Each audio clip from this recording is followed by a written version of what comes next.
As he stepped out of his tent on the morning of the fourth day, the world below him seemed to vanish. The storm had passed, leaving a strange, almost surreal calm in its wake. He found himself above a blanket of clouds that stretched endlessly in every direction, a vast, undisturbed sea of white. From this height, the familiar world, mountains, valleys, and forests, was hidden beneath the clouds, invisible and distant. The sense of isolation was immediate and profound. There was no sound, no movement, no reminder that life existed elsewhere. He was utterly alone, suspended between sky and stone, and the immensity of it pressed on him like a weight. The silence was unlike any he had experienced before. The wind had vanished, the snow had ceased, and even the crunch of his boots on the frozen ground was muted against the stillness. At first, the quiet was almost beautiful, serene and vast. But as he continued moving forward, each step made him acutely aware of just how alone he truly was. The silence was not comforting, it was overwhelming. Without the distraction of the storm or the bite of wind to occupy his attention, his mind began to fill the void. Thoughts he had been able to suppress in the chaos of previous days rose unbidden, persistent and intrusive. The landscape offered no context, no reference points. There were no peaks to guide him, no shadows to mark distance, no signs of human presence. He felt like a solitary figure adrift in an endless sky. Every movement was amplified by the enormity around him, and every decision seemed heavier than before. The clouds beneath made it difficult to gauge elevation or distance, leaving him uncertain of how far he had traveled or how much lay ahead. The very beauty of the scene, the endless whiteness, the brilliant sunlight reflecting off snow and clouds, felt almost cruel, highlighting both his isolation and the fragility of his presence here. With each step, his solitude became more intense. There were no sounds of wildlife, no distant human voices, nothing but his own breathing and the faint crunch of his boots. The absence of external stimuli forced him inward, into the labyrinth of his own thoughts. Memories he had kept tucked away, regrets he had avoided facing, and questions about why he had embarked on this climb all surfaced with surprising clarity. He realized that being alone above the clouds was not just a physical state, it was a psychological one. The emptiness surrounding him mirrored the emptiness he sometimes felt inside, magnifying his vulnerabilities and insecurities. Even as he moved forward, the awareness of his isolation was constant. Each step was not just a physical effort, but an act of mental perseverance. The mountain below the clouds seemed indifferent to his presence, vast and eternal, while he felt both insignificant and exposed. For the first time, he understood that this part of the climb was not a challenge of stamina or skill, but of endurance against the mind itself. Above the clouds, he faced the true magnitude of solitude, a reminder that the mountain's silence could be just as dangerous and perhaps even more challenging than its storms. As he continued his climb above the clouds, the silence that enveloped him grew heavier with each step. There was no wind to mask his thoughts, no rustle of snow or crack of ice to occupy his mind. The absence of external noise, which he had once considered a relief, became a pressure of its own. Every thought, every memory, every lingering doubt was amplified in the stillness, bouncing back from the endless white around him. The mountain, which had before been a tangible adversary in the form of storms, ice, and wind, now shifted its challenge inward, leaving him to confront the one opponent he had never fully faced, his own mind. At first, the silence was subtle, almost imperceptible. It wrapped around him like a soft blanket, inviting calm and reflection. But as the hours passed, that calm revealed a darker side. Thoughts he had kept at bay, questions about his life, his choices, his motivations began to surface relentlessly. Each memory became vivid, unbidden, impossible to ignore. Faces of loved ones, mistakes he thought he had moved past, moments of hesitation or regret from his past climbed into his consciousness, demanding attention. In this endless quiet, there was nowhere to hide, no distraction to dull the intensity of his inner dialogue. The danger of the silence was not physical but psychological. Without storms or harsh winds to contend with, he no longer had an outlet for energy or frustration. The mind, unchecked, began to twist even minor doubts into monumental fears. Was he climbing for the right reasons, or simply trying to prove something to himself or the world? Was the courage he had relied on in previous days genuine strength, or merely stubbornness? These questions, simple in daylight and distraction, now seemed insurmountable in the vacuum of soundless air. Each step forward required not only physical effort but mental negotiation. As he struggled to keep fear from overtaking him, the lack of external danger forced him into hyper-awareness of his internal state. Every heartbeat, every shiver, every pang of fatigue became magnified, taking on significance far beyond their true threat. Thoughts of failure, of falling, of being lost forever above the clouds, pressed against him with a weight heavier than any storm he had faced. Even confidence wavered under the intensity of this internal assault. He realized that the mountain had removed every external distraction, leaving him to face what could be more treacherous than ice or wind, his own uncertainty and doubt. By evening, he understood that the silence itself was a test. The mountain had not yet unleashed another physical threat, but it had placed him in a battle that required a new kind of endurance. Survival was no longer just about protecting the body, it was about protecting the mind.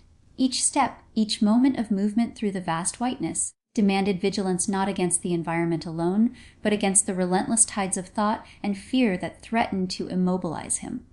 The silence had become a mirror, reflecting back every insecurity, every regret, every unspoken fear. Above the clouds, he confronted the sobering reality that the mind, unchecked and isolated, could be as dangerous and unforgiving as the mountain itself. As he climbed higher above the clouds, the memories and regrets that had been quietly stirring since the storm now surged with an intensity he could no longer ignore.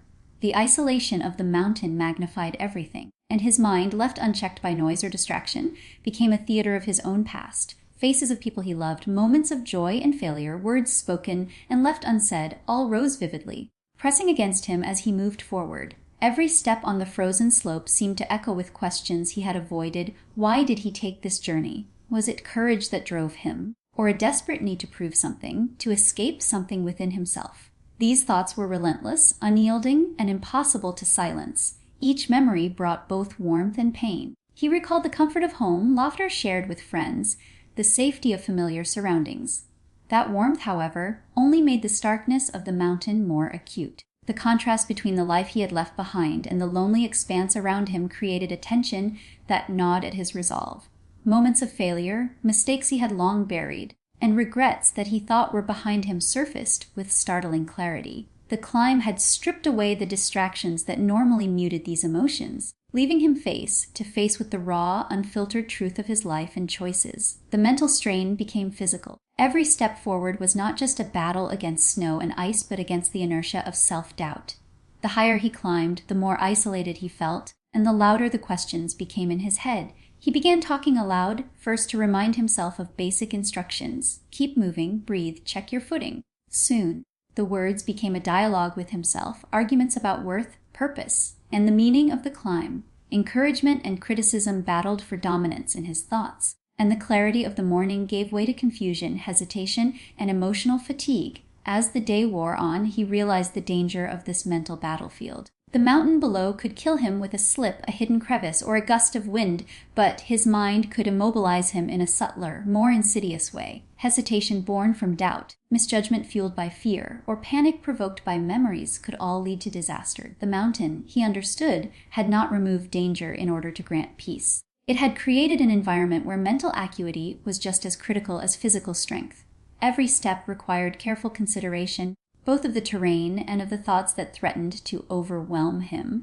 By evening, the isolation had taught him a powerful lesson. The climb was no longer only a test of endurance, skill, or courage. It was a confrontation with himself. The mountain had created a mirror in which every fear, regret, and doubt was reflected back with startling clarity. Survival here depended on mastering the physical landscape, yes, but even more so on mastering the landscape of the mind. In that silent expanse above the clouds, he understood that the greatest enemy he faced might not be the mountain at all, but the thoughts and emotions within himself that could freeze him faster than any storm. As the hours stretched on above the clouds, self-doubt began to creep in like a shadow across his mind. The higher he climbed, the more isolated he felt, and the clearer it became that this journey was testing far more than his body. Every step forward was accompanied by a quiet, persistent question: why am I here? Was this climb a pursuit of strength, of achievement, or simply an attempt to escape the realities he could not face at home? The mountain offered no answers, and the silence magnified every uncertainty, making him feel smaller and more fragile than he ever had before. Each hesitation in his pace reflected the battle raging inside him, a mental struggle that rivaled the physical demands of the climb. The isolation forced him to confront parts of himself he had long avoided. Memories, regrets, and lingering fears emerged uninvited, amplified by the vast emptiness surrounding him. Choices he thought were settled began to feel unresolved, and the ambitions that had driven him now seemed questionable. he realized that the climb was not only about testing his endurance or courage. It was about revealing the truths he had hidden from himself.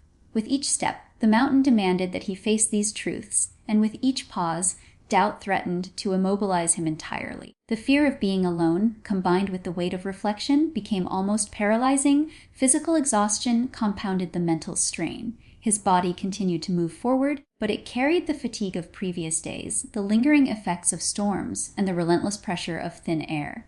Every muscle felt heavier, every movement required conscious effort. The mind, starved for distraction, latched onto every small discomfort, magnifying pain and cold into symbols of failure. What had once been a simple struggle of climbing a slope now felt like an interrogation of his purpose, his strength, and even his worth. Each footfall was a choice between action and surrender, and the stakes seemed higher than ever. He found himself pausing more often, not because of terrain, but because of hesitation. Thoughts that he could have brushed aside in the chaos of storms now had full room to grow and expand. He questioned his motivations. Was he proving himself, or running from something? Was the climb about achievement or about ego? The mountain offered no reassurance, no guidance, only the relentless continuation of the climb and the ever-present clouds beneath him. The emptiness of the sky mirrored the uncertainty in his mind, making him acutely aware that this was a confrontation with himself as much as with the mountain.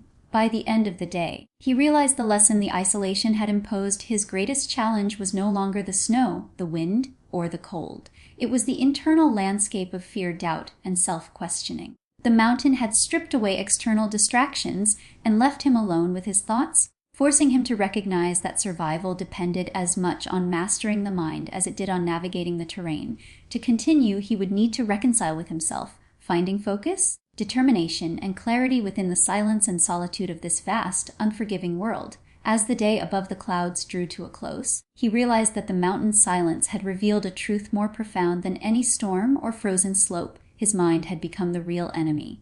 The challenges of snow, wind, and ice were tangible, measurable, and could be planned for. The danger of the storm could be mitigated with preparation, movement, and shelter. But the thoughts that now assailed him were relentless, invisible, and unpredictable. Alone in the vast expanse above the clouds, there was no external threat to focus on, no physical challenge to absorb his attention. His mind, left unchecked in the emptiness, had begun to dominate his experience, threatening to paralyze him as surely as any crevice or gust of wind. Every memory he had tried to suppress resurfaced with clarity. Failures, regrets, and unfulfilled ambitions replayed themselves endlessly. Moments of hesitation, words left unsaid, opportunities wasted, each one became magnified, echoing in the silence of the mountain. He recognized that the climb was no longer a contest with the natural world. It was a confrontation with the self. The mountain, in its indifferent beauty, had provided the stage, but the performance now belonged to his mind. It questioned him constantly, turning courage into doubt, determination into hesitation, and strength into fear. The psychological strain was compounded by the isolation. Without another human to observe or interact with, there was no external anchor to validate reality or provide comfort. The clouds below created a boundary, separating him from the familiar world and reinforcing the sense that he was entirely alone. Every decision, every movement, every breath was filtered through the lens of his thoughts. The absence of distraction allowed every fear to surface unchecked, and every lingering insecurity felt amplified 100-fold. The more he tried to push them aside, the more insistently they returned, demanding attention and energy that should have been spent navigating the climb. He understood that the mind could be as lethal as the elements themselves. A single lapse in focus, a moment of succumbing to despair or self-doubt, could result in a misstep with fatal consequences. The mountain had stripped him of external threats, forcing him to confront the internal ones. Courage alone would not suffice. He needed discipline, clarity, and control over his own thoughts. The survival of the body was now inseparable from the survival of the mind. He realized that if he allowed fear or doubt to dominate, he could be defeated without ever touching the snow or ice. By nightfall, as he huddled in his tent under the vast, star-filled sky, the lesson became clear. The mountain was indifferent, yes, but it had given him an opportunity to see the true nature of the challenge. External obstacles could be measured, prepared for, and overcome. The mind, however, was relentless, unpredictable, and merciless when left unchecked. The greatest enemy he faced on this climb was no longer the cold, the wind, or the storm. It was himself. To survive the days ahead, he would have to master not only the mountain but the landscape within his own thoughts, finding focus, resilience, and control where once there had been only doubt and fear.